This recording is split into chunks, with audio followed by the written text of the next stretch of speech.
أعوذ بالله من الشيطان الرجيم للفقراء الذين أحصروا في سبيل الله لا يستطيعون ضربا في الأرض يحسبهم الجاهل أغنياء من التعفف تعرفهم بسيماهم لا يسألون الناس إلحافا وما تنفقوا من خير فإن الله به عليم.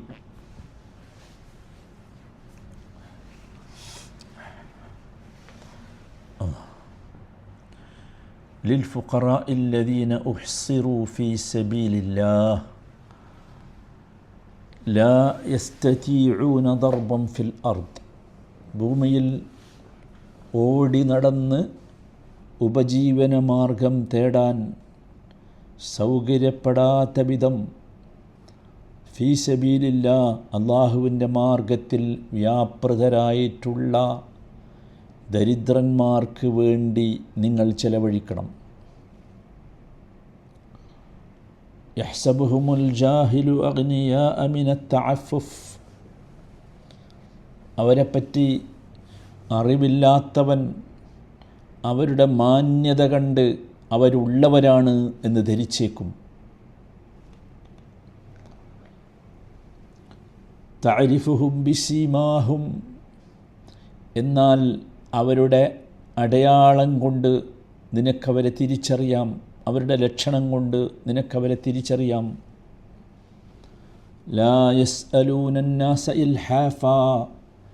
അവർ ജനങ്ങളോട് യാചിച്ച് ചോദിച്ച് വിഷമിപ്പിക്കുകയില്ല. വമാ തുൻഫിഖൂ മിൻ ഖൈരിൻ ഫഇന്നല്ലാഹ ബിഹി അലീം. നല്ലതായ എന്ത് നിങ്ങൾ ചെലവഴിക്കുകയാണെങ്കിലും അള്ളാഹു അത് നല്ലതുപോലെ അറിയുന്നവനാണ്.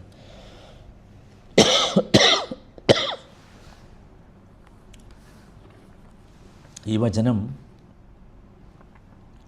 6-ാമത്തെ ദിവസമാണ് നമ്മൾ കേൾക്കുന്നത്. ഈ വചനത്തിൻ്റെ ഒരുപാട് ഭാഗങ്ങൾ, വശങ്ങൾ നമ്മൾ പരിശോധിച്ചു.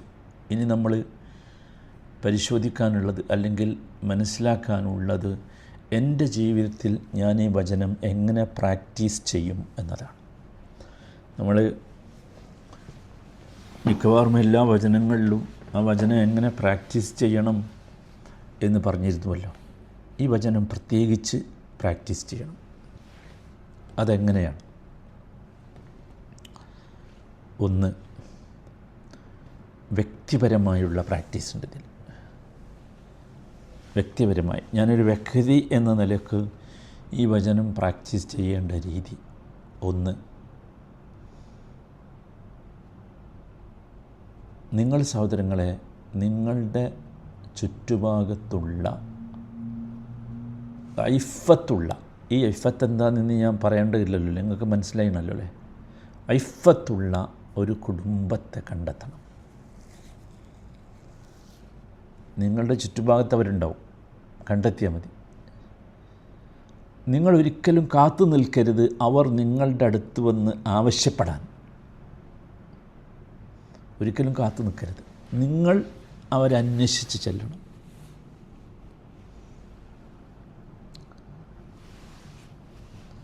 മനസ്സിലായല്ലോ അല്ലേ? വ്യക്തിപരമായി ഇത് പ്രാക്ടീസ് ചെയ്യേണ്ട രണ്ടാമത്തെ കാര്യം, അങ്ങനെ ഒരു കുടുംബത്തെ നിങ്ങൾ കണ്ടെത്തിയാൽ നിങ്ങൾ ആ കുടുംബത്തിന് സദഖ നൽകേണ്ടത് അവരുടെ പൂർണ്ണമായ മാന്യത പുലർത്തിക്കൊണ്ടായിരിക്കണം.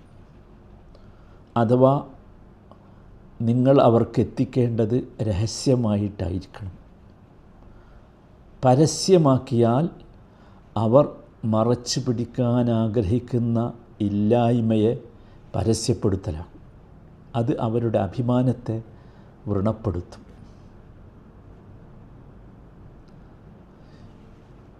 എപ്പോഴും ശ്രദ്ധിക്കണം. ഇത്തരക്കാർക്കുള്ള ദാനധർമ്മങ്ങൾ മറ്റാരും അറിഞ്ഞില്ല എന്നതുകൊണ്ട് നിങ്ങൾക്കൊരു കുറവും വരില്ല. കാരണം എന്താ? അവസാനിപ്പിച്ചത് അങ്ങനെയല്ലേ. നിങ്ങൾ ചെയ്യുന്ന ഏത് ധർമ്മവും അള്ളാഹു അറിയുന്നുണ്ട്. അതിന് നിങ്ങൾക്ക് പരലോകത്ത് തീർച്ചയായും തികഞ്ഞ പ്രതിഫലം പ്രതീക്ഷിക്കാം. അതുകൊണ്ട് ഈ ആയത്തിൻ്റെ അവസാനം അങ്ങനെ പറഞ്ഞത് അതുകൊണ്ടാണ്. ഓർക്കുക.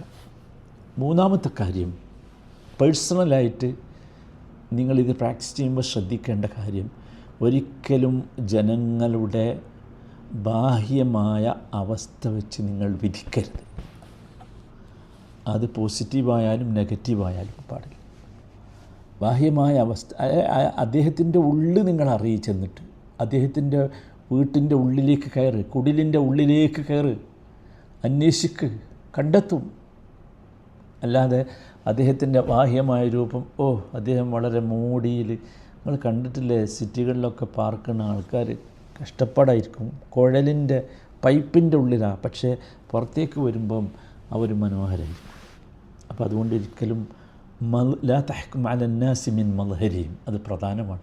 അവരുടെ മദ്ഹർ അഥവാ പ്രകടമായ ഭാവത്തിൻ്റെ അടിസ്ഥാനത്തിൽ നിങ്ങൾ അവരെ വിധിക്കരുത്. രണ്ടാമത്തേത്, ഇത് പ്രാക്ടീസ് ചെയ്യേണ്ടത് കുടുംബപരമായാണ്. സഹോദരങ്ങളെ, ഒന്ന്, നിങ്ങളുടെ കുടുംബത്തിൽ ഇത്തരം ആളുകളുണ്ടാകും, നിങ്ങൾ കണ്ടെത്തണം. ചോദിക്കൂല, നിങ്ങളെ കുടുംബമല്ലേ, നിങ്ങൾ അത്യാവശ്യം സ്റ്റാൻഡേർഡുള്ള കുടുംബമല്ലേ, സമൂഹത്തിലൊരു സ്ഥാനമുള്ള കുടുംബമല്ലേ, അവിടെ ചോദിക്കൂല, ആരോടും ചോദിക്കൂല. അവർ അത് കണ്ടെത്തണം നിങ്ങൾ കുടുംബത്തിൽ. അതോടൊപ്പം രണ്ടാമത്തെ കാര്യം, നമ്മുടെ കുടുംബത്തെയും മക്കളെയും, നമ്മുടെ ഫാമിലി എന്ന് പറഞ്ഞതുണ്ടല്ലോ, ഭാര്യ മക്കൾ, അവരെ നിങ്ങൾ പരിശീലിപ്പിക്കണം. എന്തിനെന്നറിയോ? ഇത്തരം ഫക്കീറുമാരെ റെസ്പെക്റ്റ് ചെയ്യാൻ. ഇത്തരം ഫക്കീറുമാരെ, ഇഫത്തുള്ള ഫക്കീറുമാരെ. ആ പദമൊന്നും ഞാൻ ആവർത്തിക്കണില്ല. കാരണം ഇപ്പം ഈ ആയത്ത് ഇത്രയും ദിവസം നമ്മൾ പറഞ്ഞപ്പോൾ തന്നെ നിങ്ങൾക്ക് ഇഫത്ത് എന്താണെന്ന് ബോധ്യമായിട്ടുണ്ടാവും, അനുഭവിച്ചിട്ടുണ്ടാവും. അപ്പോൾ ഇഫത്തുള്ള ദരിദ്രന്മാരെ ബഹുമാനിക്കാൻ മക്കളെയും നിങ്ങളുടെ കുടുംബത്തെയും നിങ്ങൾ പരിശീലിപ്പിക്കുക. അവരവരെ ബഹുമാനിച്ചു കൊടുക്കട്ടെ. മനസ്സിലായില്ലേ? നമ്മളിപ്പോൾ കുടുംബത്തെ പരിശീലിപ്പിച്ചത് എന്താ? ഒന്നോ രണ്ടോ കാരക്ക അല്ലെങ്കിൽ ഒരു പിടി ധാന്യം എരന്ന് വാങ്ങുന്ന, ചുറ്റി നടക്കുന്ന മനുഷ്യനെയാണ്. അതല്ല ജീവിതാവശ്യങ്ങൾ നിർവഹിക്കാൻ പര്യാപ്തമല്ലാത്തവൻ, അവൻ്റെ അവസ്ഥ മനസ്സിലാക്കി, ആ കുടുംബത്തിൻ്റെ അവസ്ഥ മനസ്സിലാക്കി അവന് കൊടുക്കാൻ കഴിയണം. അതാണ് കുടുംബം. മൂന്നാമത്തെ കാര്യം, സഹോദരങ്ങളെ, കുടുംബപരമായി ശ്രദ്ധിക്കേണ്ടത്, നിങ്ങളുടെ കുടുംബത്തിൽ ഈ ഒരു കൾച്ചർ വളർത്തിയെടുക്കുക, ഈ ഒരു സംസ്കാരം. എന്ത്? ചോദിച്ചു വരാത്തവർക്ക് കൊടുക്കാൻ ഒരു സദക്ക. ഞാൻ പറഞ്ഞു നിങ്ങളോട്, സദക്ക എന്ന് പറഞ്ഞാൽ ചോദിച്ചു വരുന്നവന് കൊടുക്കാനുള്ളതല്ല. അത് നിങ്ങൾ നിർബന്ധ ബാധ്യത. ചോദിച്ചു പോയാൽ കൊടുക്കണം.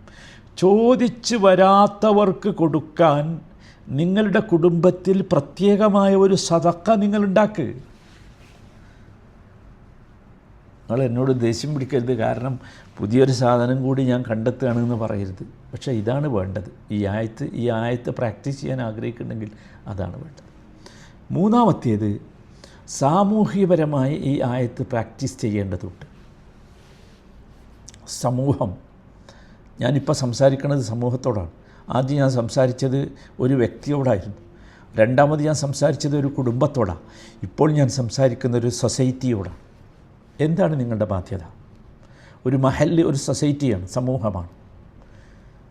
നിങ്ങളുടെ അടുത്തൊരു ലിസ്റ്റ് ഉണ്ടാകണം. അത് നിങ്ങളുടെ മഹല്ലിലെ പാവപ്പെട്ടവരുടെ ലിസ്റ്റല്ല. നിങ്ങൾ പ്രവർത്തിക്കുന്ന ഏരിയയിലുള്ള ആളുകളുടെ പാവപ്പെട്ടവരുടെ ലിസ്റ്റല്ല.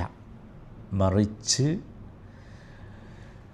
ഒരിക്കലും അവരുടെ ദാരിദ്ര്യം പുറത്ത് കാണിക്കാത്ത കുടുംബങ്ങളുടെ ഒരു ലിസ്റ്റ്. അത് പരിപൂർണമായ ടോപ്പ് സീക്രട്ടായിട്ട് വേണം ആ ലിസ്റ്റുകൾ ഉണ്ടാക്കാൻ. ടോപ്പ് സീക്രട്ടായിട്ട്. മഹല്ലുകളിൽ സക്കാത്ത് കമ്മിറ്റിയുണ്ട്, മഹല്ലുകളിൽ റിലീഫ് കമ്മിറ്റികളുണ്ട്, സോഷ്യൽ ഓർഗനൈസേഷൻസ് ഉണ്ട്. ഞാൻ അവരോട് പറയുന്നു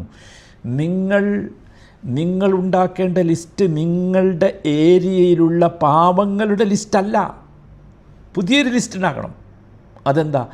ഐഫത്തുള്ള പാവങ്ങളുടെ ലിസ്റ്റ്. അത് ടോപ്പ് സീക്രറ്റ് ആയിരിക്കണം. 2, എല്ലാ സോഷ്യൽ ഓർഗനൈസേഷൻസിനോടും എല്ലാവരോടും എനിക്ക് പറയാനുള്ളത്, നിങ്ങൾ ആവശ്യക്കാരിലേക്ക് അങ്ങോട്ടെത്തണം. ആവശ്യക്കാരൻ നിങ്ങളുടെ മുമ്പിൽ കൈനീട്ടി വരുന്ന അവസ്ഥയിലല്ല. ആവശ്യക്കാരിലേക്ക് നിങ്ങളെത്ത്, അപ്പോഴേ നിങ്ങളാവൂ. ആവശ്യക്കാരിലേക്ക് നിങ്ങളെത്തണം. അവൻ നിങ്ങളുടെ മുമ്പിലേക്ക് കൈ നീട്ടി വരുന്നതിന് മുമ്പ്. അള്ളാഹു തൗഫീഖ് നൽകട്ടെ.